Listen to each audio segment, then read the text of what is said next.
Mga kapartner, alamin natin ang pinakabagong update sa pangangampanya ng mga tumatakbong senador ngayong nalalapit na eleksyon.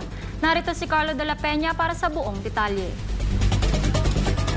Taon na lang bago ang inaabangang halalan sa Mayo 12, kaya't mas pinaiigting ng mga kandidato ang kanilang pangangampanya. Walang tigil ang kanilang pag-iikot mula sa malalayong baryo hanggang sa mataong lungsod. Sinisikap nilang maabot ang bawat Pilipino upang iparating ang kanilang mga plataporma at adhikain. Sa bawat kaway, pakikipagkamay at pagharap sa taong bayan, hangad nilang makuha ang tiwala at suporta ng publiko. Lahat ng estratehiya ginagamit mula sa matinding door-to-door campaigns hanggang sa malalaking rally upang tiyakin na sila ang pipiliin sa darating na halalan. Narito ang pinakabagong kaganapan sa patuloy na pag-iikot ng mga kandidato sa iba't ibang panig ng bansa. Simulan natin sa Oriental Mindoro kung saan nag-ikot si Senator Ronald Bato de la Rosa.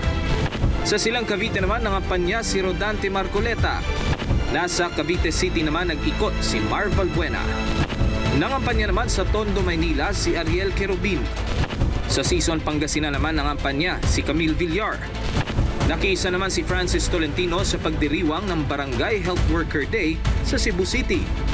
Tinalakay naman ni Attorney Raul Lambino ang ilang mga issue gaya ng OFW's online voting, kalusugan ng Pangulo, Senate hearing, China invasion of Taiwan at USA trade war on tariffs.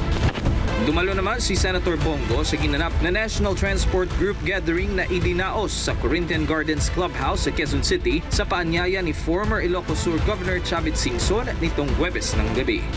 Sa Tondo, Maynila naman nag-motorcade nitong Huwebes si Ramon Bong Revilla Jr. Nakadaupang palad naman ni Kiko Pangilinan ang mga kababayan nating mangingisda sa Taal, Batangas.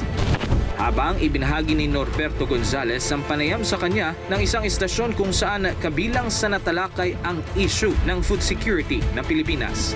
At yan ang pinakahuling update sa nagpapatuloy na campaign period para sa darating na halalan sa Mayo. Patuloy nating bantayan ang bawat galaw, plataporma at paninindigan ng mga kandidato para mas maging matalino at mapanuri tayo sa pagpili ng ating susunod na mga senador. Para sa mas marami pang updates, manatiling nakatutok dito lamang sa SMNI News. Para sa Diyos at sa Pilipinas nating mahal, Carlo de la Peña, SMNI News.